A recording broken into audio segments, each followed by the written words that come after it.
Weird science is the revolution. Poison Ivy, number 18, written by G. Willow Wilson, with art by Luana Vecchio, Arif Brianto, and Hassan Atsmain Elhal. And in this issue, I just want to say, you were complaining last issue about how you thought the art was a little too cartoony.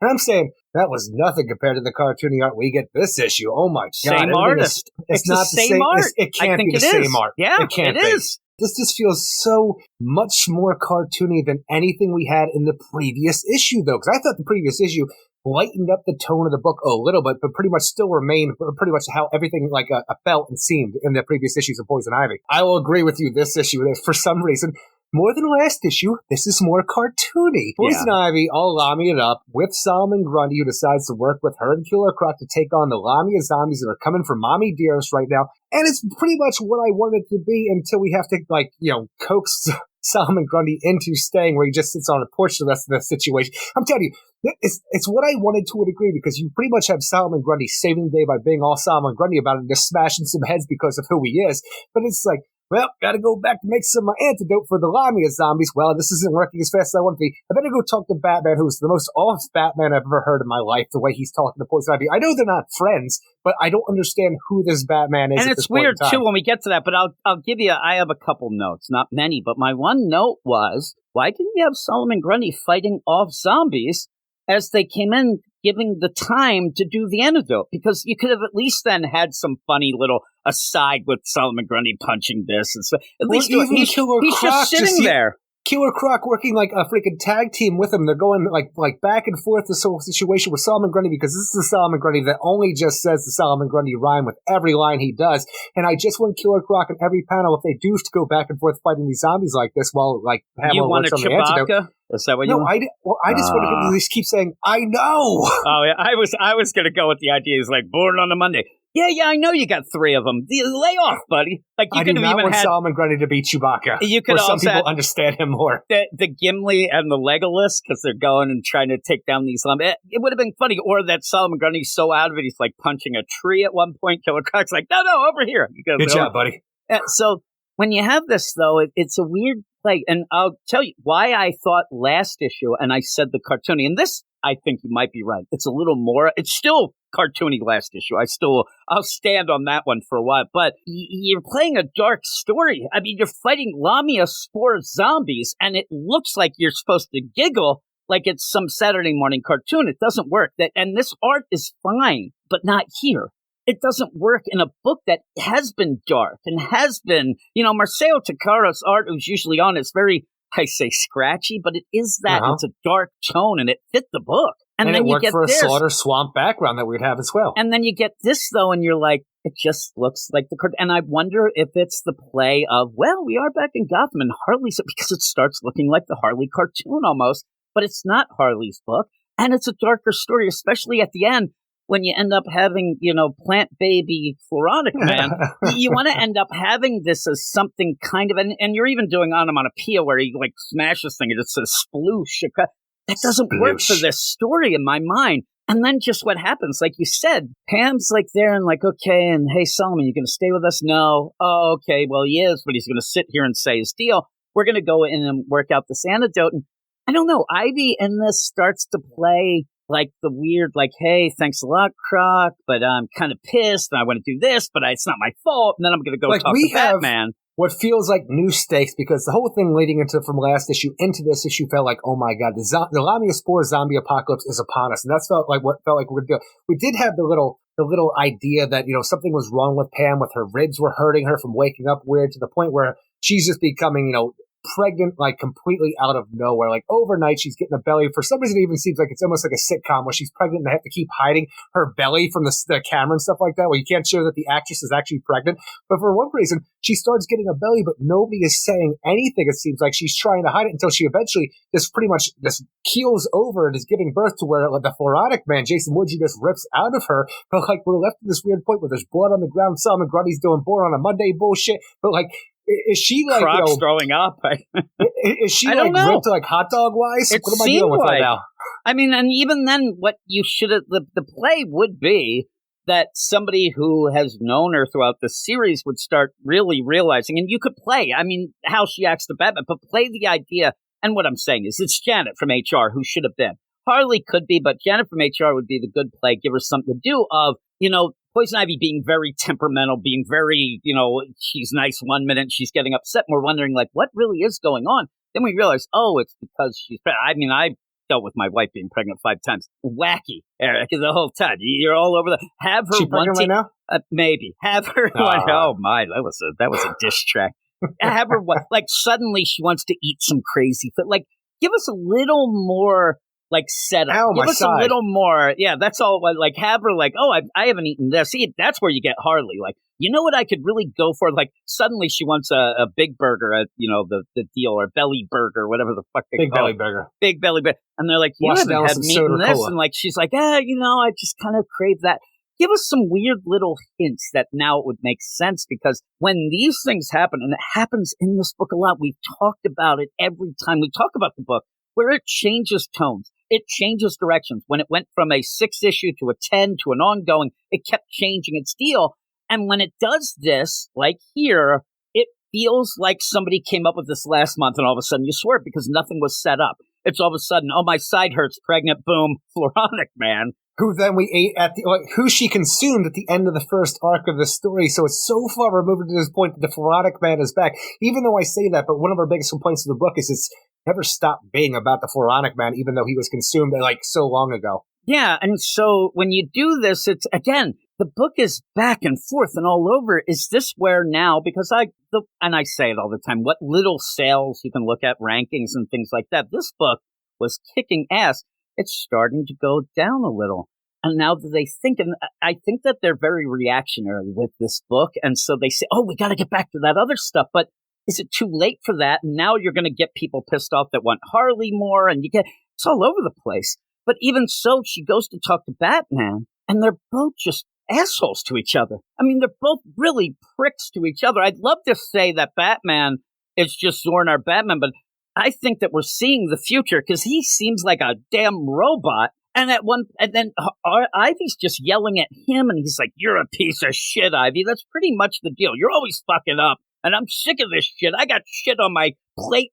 And I'm like, what is going on? Why can't you just have Batman come in and be nice? And she even says, Batman, people think that he's nice under the cowl, and he's a dick. Just so standoffish, because yes, obviously we have a problem. It's Pamela Isley, but she is trying to come up with a solution, and Batman is just freaking throwing a shade at her at every instance he can in the dialogue, even though she's coming to him because she needs help right now. But no, I should lock you in the PD. But I'm going to do this for you. Well, thank you. Do not thank me. This isn't a favor for you. I'm like, can we please? Look, I understand you guys have had some problems in the past, but for some reason, this Batman just feels like it's not Bruce Wayne at all to me.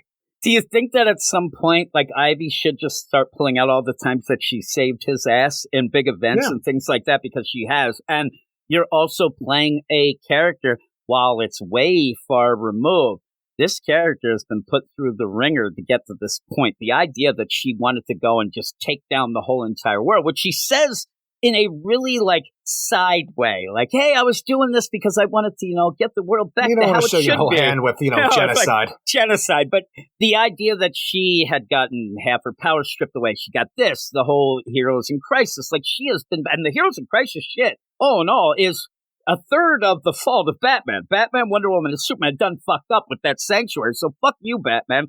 But Ivy's even kind of a jerk, a bit, but I'm with Ivy here, because Batman is a prick. And it only feels like when that happens, though, it's not in the character. I think that G. Willow Wilson thinks it is. I think that she thinks the brooding Batman would act like this, but there's no way. There's no way, especially with the situation that we have outside of the Floronic Man being Big Baby by the end of this, that everything we have everything we have going on with the Lamia Spore zombies and stuff like that isn't all just taken care of because Batman went off and made some antidotes that cures the world. I hope that is not the case. Doesn't that seem like what it's going to be? It does to me, and I really hope it's not the case, because even like we talked about the first arc of this, where everything that Ivy wanted to do, all agency was taken away from her when the Floronic Man said, "No, this is my idea. I did this," and everything you thought you did, that actually didn't happen. I'm like, that ruined this. Now, if Ivy goes and has been doing all this time, and Batman saves the day, I'm like, you just keep doing this to Ivy, where everything she tries to do isn't good enough, and somebody else has to actually take credit for it. Yep, whether it's good or bad. When you end up, doing, like I said, it seemed as if at one point the DC was really kind of getting edgy with G. Will Wilson. Hey, let's go for it. This is a villain. most of the villains nowadays, if you haven't noticed, are just heroes who haven't been hugged yet. It always ends up hugs have been the way to stop most villains lately. Hugs, not drugs. And Poison Ivy was one of those where people are fighting good, bad, whatnot, and it seemed to be the play of neither. It's just the classic villain. She thinks she's doing the right thing, and some people would look at it as doing the right thing with the environment and things like that. So it was edgy. I didn't love it. That's the thing. It was too dark for me. I was like, oh my God, this is so crazy. I'm a good boy. But now I realize looking back, like I'd rather have that because it had some substance to it. It had some, some meat on the bone. As you said, now it doesn't. It's kind of, and it seems like maybe they want to get that back. And it's still playing the same old game though. Yeah. And so with that though, I do believe the next issue, it'll be funny. Next issue will have fun because Marcelo Takara is back on art. So now we'll really see like, oh crap, it was a lot darker than I'll go. It feels like the next issue might be a flashback issue to show the meeting of we did Poison talk Ivy about that. And I just hope that the Gardener's involved because the Gardener felt like a big new character from Ivy's past that should really be involved in what's going on with Woodrow and Gardener's in one of the solicits coming up, but I think we're going it's like a Poison Ivy year one that we're going to be going back. And the Gardener should have been there. Well, I think she will, but do we need to go back to that now after all the, like you said, we keep going back to the Floronic Man. Now we're going to go back and just see, this book has just become nothing. I don't look forward to the idea because I like a good momentum to our story, but I think it's more due here since it has been a retcon to our past that hasn't been fully explored than what we have going on with Batman right now with, okay, let's stop and do Joker year one, Pamela Isley year one, Poison Ivy year one. That'll work for me just because we don't know enough about that at this point in time, even though it's been retconned a while ago.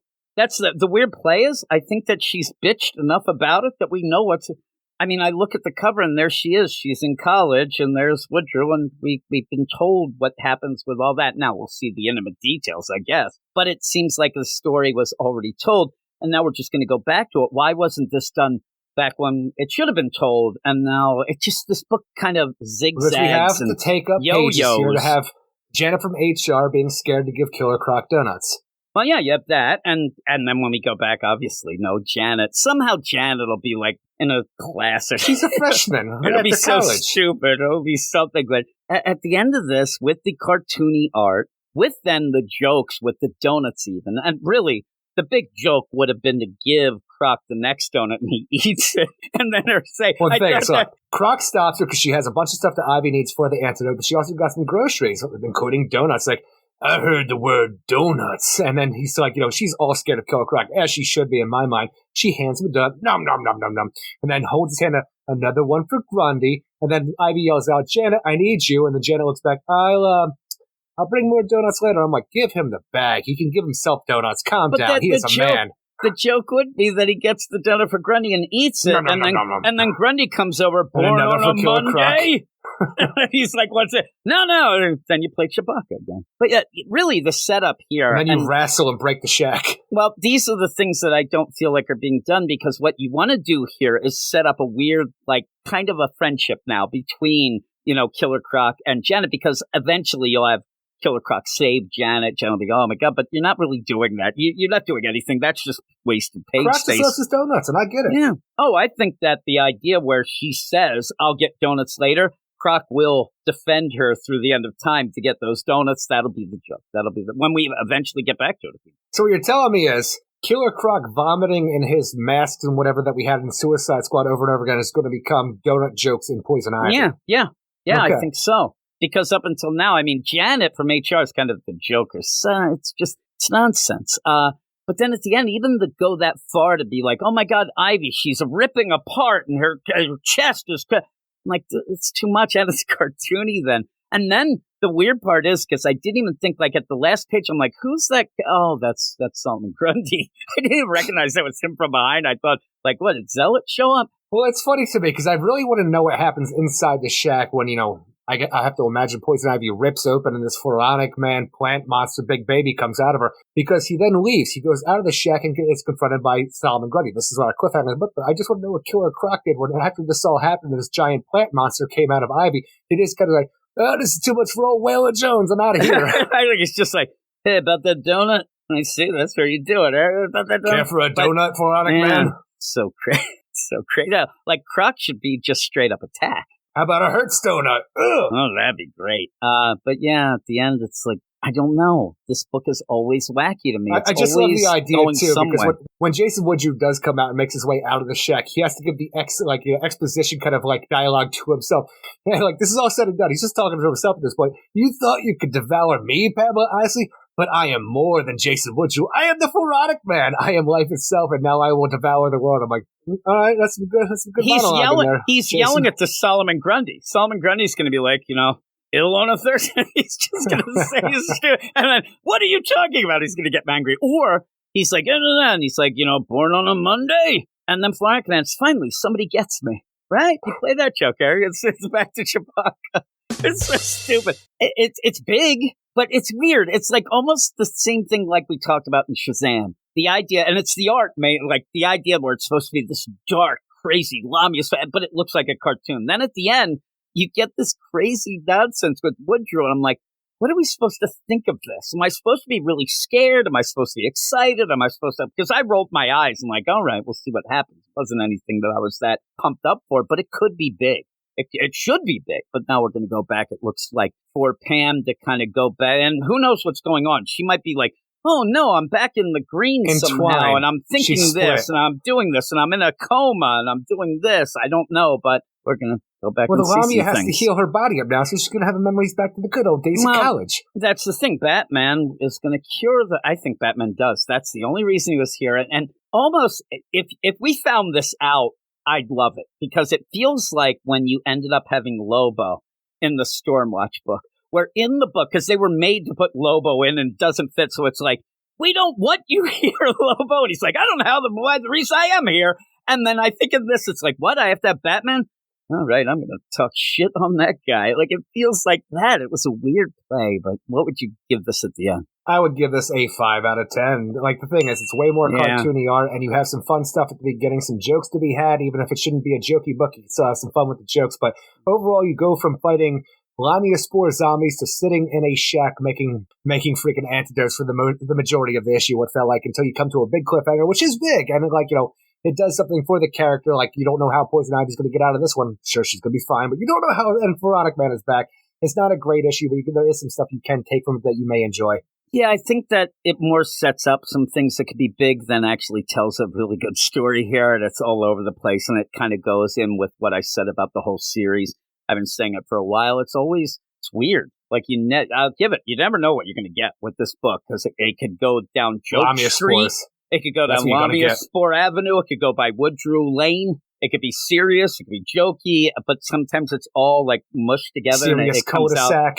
Yeah, it comes out weird. You got a tea party, a non-vaxxer. You got at one point a crazy factory that out of nowhere Pam was allowed to just go and storm into the CEO and demand shit. There's a lot of shit going on in this. At one point, you have Pamela Isley having an orgy with Jennifer HR, and then you get back to Gotham, and Harley's just banging Jennifer HR, but you got to keep it secret from each other.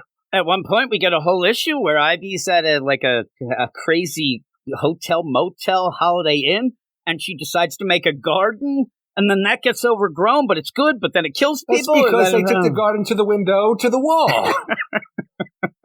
Oh, my goodness. Say what?